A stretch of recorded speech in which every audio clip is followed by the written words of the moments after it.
2001, same year my boys were born. Bryan, Finnerty, 2001 High Velocity Sports. This is cool. Benny, you're going to love this, man.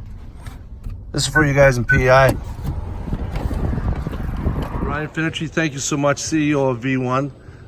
And thank you for allowing me to interview here because we have a young team going to their first nationals. It's a PEIFC U15 team, and thankfully my son is lucky enough to be one of the players. They won't, of course, I know nothing about soccer, so you played soccer, pro soccer for 11 years. Maybe you can talk about that briefly. Yeah, 11 years. So 10 years here in Detroit, which is the city that we're in right now. 1 year in New York, so we're a little closer to you guys in PEI. Yeah. But yeah, very blessed to be able to play the game professionally for 11 years, make a living at it. I played college soccer at San Diego State, and thankfully because of the work and hard pressure from my parents to keep my grades up in high school, I was afforded the ability to go to upgrade my school thanks to my education and go play for a top-level university. I got to play in 3 NCAA tournaments, 1 NCAA final, which was pretty exciting, and then again have an 11-year professional career, culminated by being able to open up this facility. So I'm still in the game, loving the game, and you know, on the tournament side for you guys, I would say, and you probably heard this 1,000 times, take it in. Because those experiences and those friendships that you build, don't lose sight of the fact that the game is fun when you work hard. It's not fun when you goof off. Yeah. It's fun when you work hard and do something together. So I would encourage you to take in the moment, find times to bond together as a team. And those teams that do the most off the field tend to perform on the field because you know how to move at a faster pace with each other. I wish you guys all the best and bring home the cup. Thank you, Bryan. Appreciate that very, very much. So right. thank you. Bryan Finnerty, again, thank you so much for allowing us to be here. And again, I'm addressing our audience of U15 PEIFC team going to nationals. And one of my questions that I have, because I know nothing about soccer, is how much away from the pitch actual training do people should we expect from 14-year-old and 15-year-old kids to start doing? Yeah, it varies. As you and I talked about earlier, I think it's got a range. But for a player that's serious, and it sounds like you've got a group of guys there that with some tournaments coming up and maybe others going on to possibly represent an Olympic or a national team level, I'd say at the 14 and 15-year-old age group, it would be somewhere between 4 and 6 days a week. Again, that's a couple of days on the pitch, 2 to 3, 4 days off the pitch, right? And some blend, right? And off the pitch could be functional training, could be getting in and watching game film, right? And 30 minutes later going to execute some corrective actions just for 30 minutes.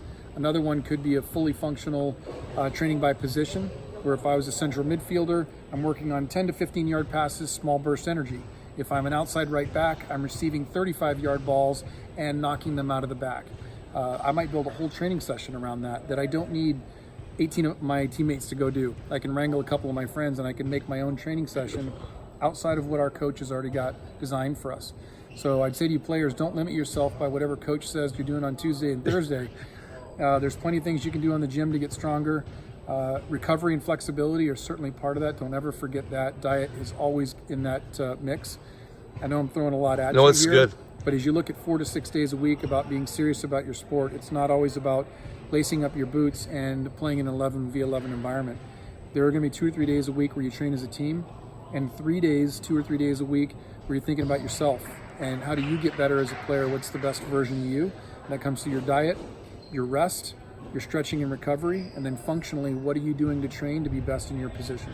This is a wild card, but I've been thinking about it recently. What are your thoughts on yoga for soccer? 100% application. So I'll take University of Michigan, where my son Owen is a freshman playing for University of Michigan soccer team. Yoga is part of their regular routine 3 days a week. Wow. So I would say if a Big Ten team with an over $50 million soccer complex specific, I don't think it gets much better in the United States. So if you want to look at what they're doing, what their expectation is, yoga is built into that platform. So I would say those that are not doing it are missing an opportunity, or some version of yoga, or some serious active stretching, right, which yoga certainly is. But we're well past the time of should it or should not be there. It absolutely should be there. Now it's just a matter of how often are you getting to it and where is it built in. That's incredible. So now you mentioned, you mentioned in the car ride coming here that there's not a lot of money for recruiting in the college system for soccer. So essentially, the teams have to go to the events to be seen. And if you want your kid to get a scholarship, they need to start doing a lot of videos and approaching the schools that they feel they want to attend to. Correct. So, what's the best way, in your opinion, for, let's say, because I'm talking specifically to an audience called PEI, small community. Should we go out to some big tournaments, or should we try to go to some qualifying tournaments in the United States, or what's your, any thoughts there at all? I mean, I'd say yes. I think that's the obvious that, you know, coming into the U.S. From a North American perspective, I don't think many of our kids, and I'll speak just in North America, are going from here to Europe. So I'm going to rule that out. If you want to play collegiate soccer, the United States is the epicenter of how that works. Whether or not you go to university back in Canada, being seen here would be important.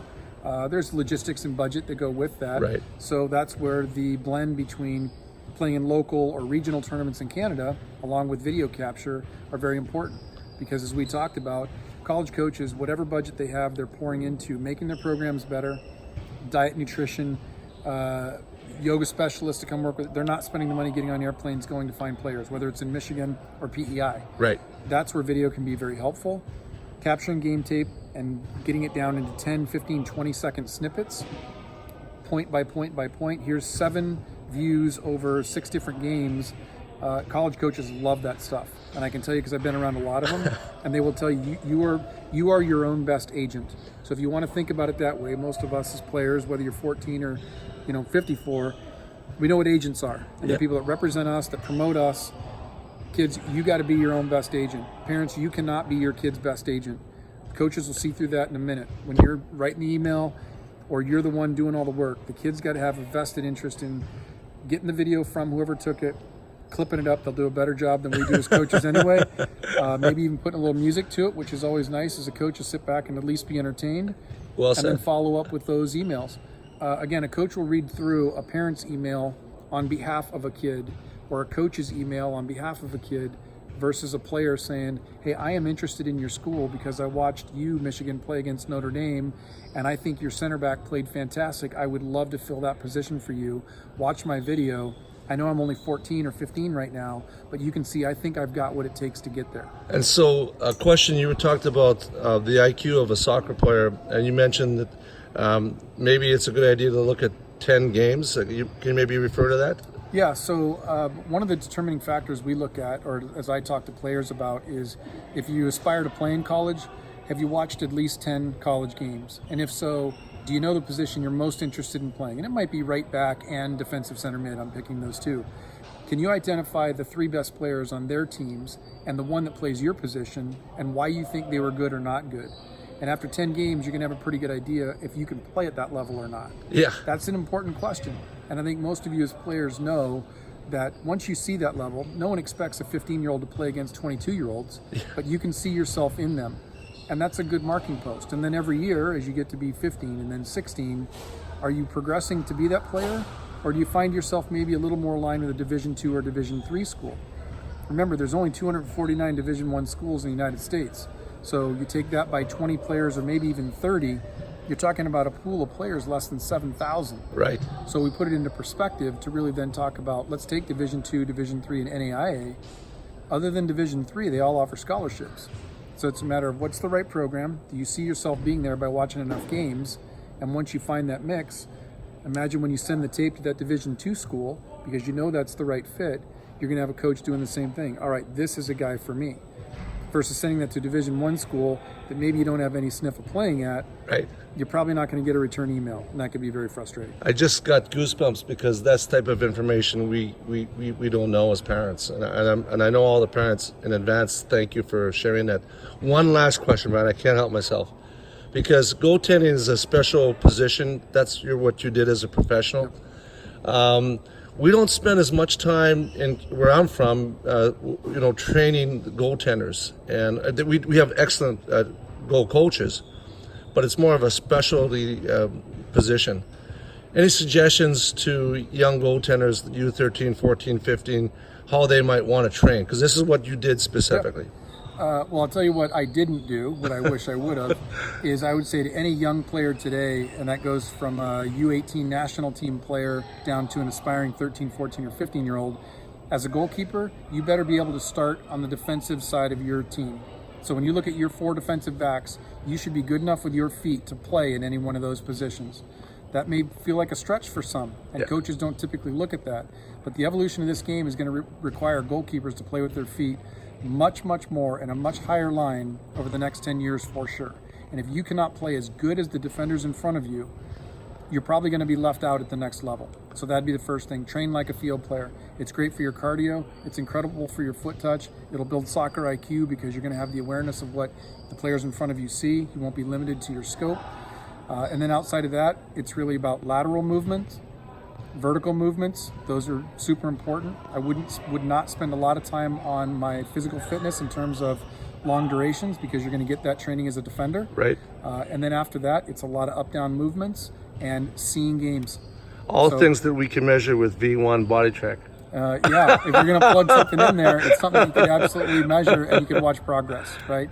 And the one thing I think I would leave your guys with is, this is the best indicator. So I say the game is the best teacher, the heart is the best indicator, and when you have a heart to do this, your opportunities are pretty limitless. Again, whether that's Division 1 down to NAIA below Division 3, there is a place to play. There is a place to play in the United States. I'm sure there's a place to play in Canada. But let your heart determine where you think you are.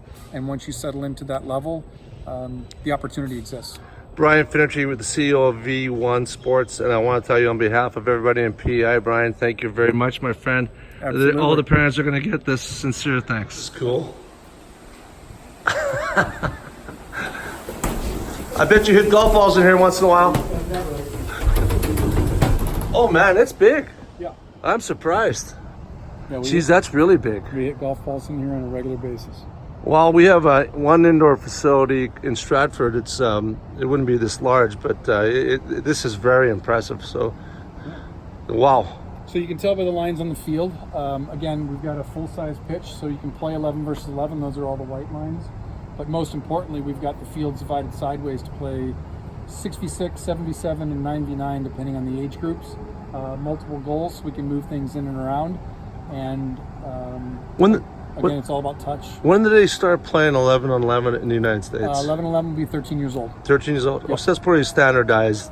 It has been, thankfully, yeah. I think we finally realized as a soccer, nation, North America in general, that the smaller we can make the game at a lower level, we get more touches on the ball. Yes. And I'm sure everybody's tired of me saying it, but the game is the best teacher. So you and I can be awesome coaches, and we can tell them how to do it.